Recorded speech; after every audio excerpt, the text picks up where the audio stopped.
உங்களுக்கு என்னென்ன வயசாகுது? 75 வயசாகுதுங்கய்யா. ரெஸ்ட் எடுக்க வேண்டிய வயசுல இன்னும் உழைச்சிட்டு இருக்கீங்க. என்ன பண்றது, நானே என் மனைவி மட்டும்தான். நான் உழைச்சாதான் 2 பேருக்கும் சோறு. ஓ.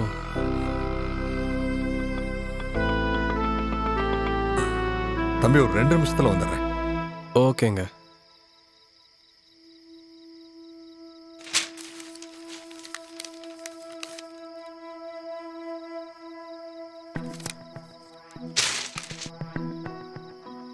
என்னண்ணா இவ்ளோ மாத்திரை? என் பொண்டாட்டிக்கு சாப்பாடே இந்த மாத்திரை தான் தம்பி.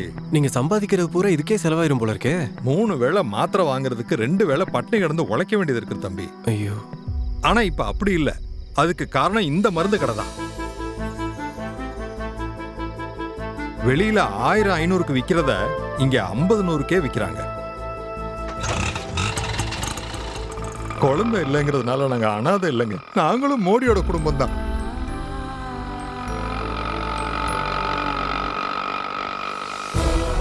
வளர்ச்சியும் வாய்ப்புகளும் தொடர தமிழும் தமிழகமும் தலை நிமிர மோடியின் கேரண்டி இருக்கு. இனி பயம் எதற்கு? திமுக மற்றும் காங்கிரஸ் மீது மக்கள் வெறுப்பில் உள்ளதாக முன்னாள் மத்திய இணையமைச்சர் பொன் ராதாகிருஷ்ணன் தெரிவித்துள்ளார். இதுகுறித்து அவர் அளித்த பேட்டியை தற்போது பார்க்கலாம். தமிழகம் முழுவதும் தேர்தல் பிரச்சாரம் சூடுபிடித்துள்ளது. கன்னியாகுமரி மாவட்டத்தில் கன்னியாகுமரி பாராளுமன்ற பாஜக வேட்பாளர் பொன் ராதாகிருஷ்ணன் நம்மோடு இணைகிறார். அவரிடம் பேசலாம். வணக்கம் சார். வணக்கங்க. தேர்தல் பிரச்சாரத்துக்கு போறீங்க, மக்கள் மனநிலை எப்படி இருக்கு, கள நிலவரம் எப்படி இருக்கு சார்? நான் இப்போ கன்னியாகுமரி மாவட்டம் கன்னியாகுமரி சட்டமன்ற தொகுதி ஆரோக்கியபுரம் மீனவர் கிராமத்தில் இருந்து கொண்டிருக்கின்றேன். இன்னைக்கு முழுக்க மீனவர் கிராமத்தில் தான் என்னுடைய சுற்றுப்பயணம் அமைஞ்சிருக்குது. மீனவர் கிராமங்களில் எப்படிப்பட்ட சூழ்நிலை இருந்தது, எப்படி சூழ்நிலை வந்திருக்கிறது, இதெல்லாம் நீங்கள் கண்கூட பார்க்குறீங்க. மக்கள் இன்னைக்கு காங்கிரஸ் மீதும் திமுக மீதும் மிகப்பெரிய வெறுப்பில் இருக்கிறாங்க. ஒரு மாற்றம் தேவை, வளர்ச்சி தேவை, மாவட்டத்துக்கு தேவையான திட்டங்கள் கொண்டு வந்தவை நிறைவேற்றப்பட வேண்டும், புதிய திட்டங்கள் கொண்டு வரப்பட வேண்டும். ஹெலிகாப்டருடன் கூடிய ஹெலிகாப்டர் தளம் அமைக்கப்பட வேண்டும். மீனவர்களுக்காக ஆம்புலன்ஸ் வசதி உள்ள ஒரு மீட்பு கப்பல் அது கொண்டு வரணும். இதெல்லாம் மீனவர்கள் மத்தியில் இருக்கக்கூடிய கொந்தளிப்பு. தேங்காய்பட்டணம் போன்ற துறைமுகங்கள் ரொம்ப மோசமான நிலையில் கட்டி, மத்திய அரசாங்கத்துடைய பணம் மோசமான நிலையில் கட்டி 18 பேர் மரணம் அடைஞ்சிருக்காங்க. ஒரு இரங்கல் செய்தி கூட இங்கே இருக்கக்கூடிய அமைச்சரோ அல்லது பாராளுமன்ற உறுப்பினரோ தெரிவித்ததே கிடையாது. இதெல்லாம் அவங்க மத்தியில் ஒரு மிகப்பெரிய ஒரு வேதனை உண்டாகிறது. பொதுவாக என்ன வாக்குறுதிகளை கூறி மக்களிடம் நீங்கள் வாக்குகளை கேட்குறீங்க? நான் கொண்டு வந்த திட்டங்கள் 4 வழிச்சாலை முடிக்கப்பட்டாக வேண்டும். அது 2025 டிசம்பருக்குள்ளாக முடிப்போம். காலக்கெடு அக்டோபர், ஜூன், ஜூலை, ஆகஸ்ட், அக்டோபரில் முடிக்கிறேட்டு. நான் கூட 2 மாதம் எடுத்துக்கிட்டு 25 டிசம்பருக்கு உள்ளாக அதை முடித்து என் மக்கள் கையில் ஒப்படைப்பது என்னுடைய கடமை. விமான நிலையம் அமைந்தே ஆக வேண்டும். அதேபோல் நான் சொன்ன ஹெலிகாப்டருடன் கூடிய ஹெலிகாப்டர் தளம், மீட்பு கப்பல், இதெல்லாம் கட்டாயமான தேவை.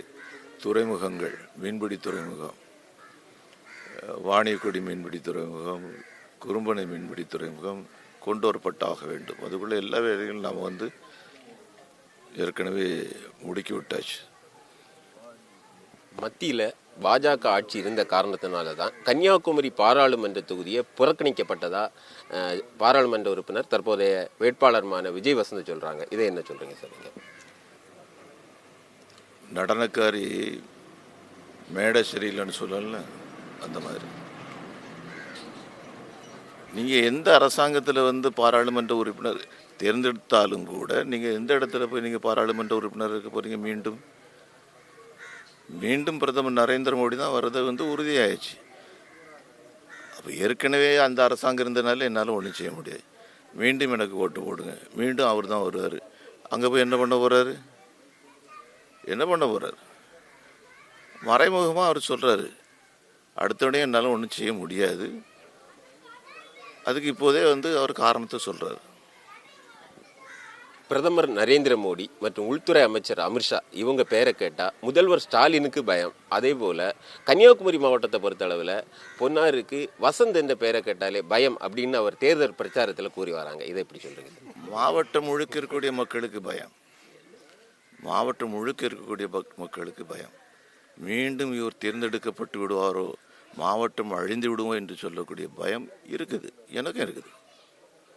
ஆனால் மக்கள் தெளிவாக இருக்காங்க, இதோட க்ளோஸ் அப்படின்ட்டு.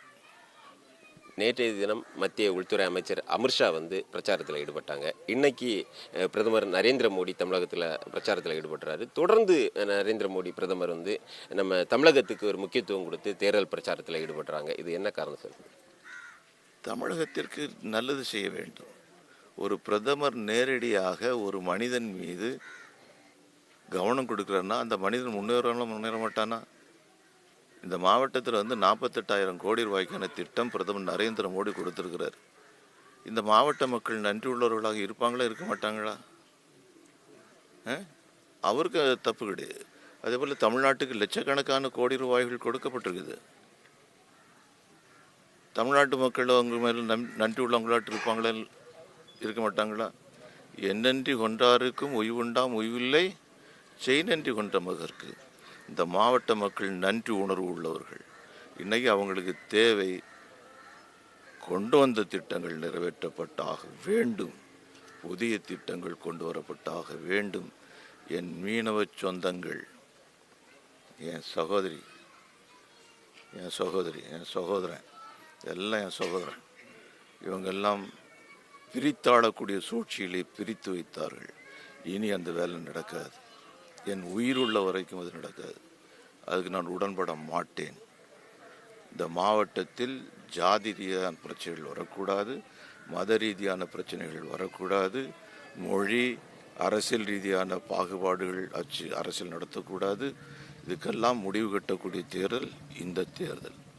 இந்த தேர்தலுக்கு பின்பாக அடுத்த 5 ஆண்டு காலத்திற்குள்ளாக என் கடமை, நான் பிறந்த மண்ணுக்கு எதை செய்ய வேண்டுமோ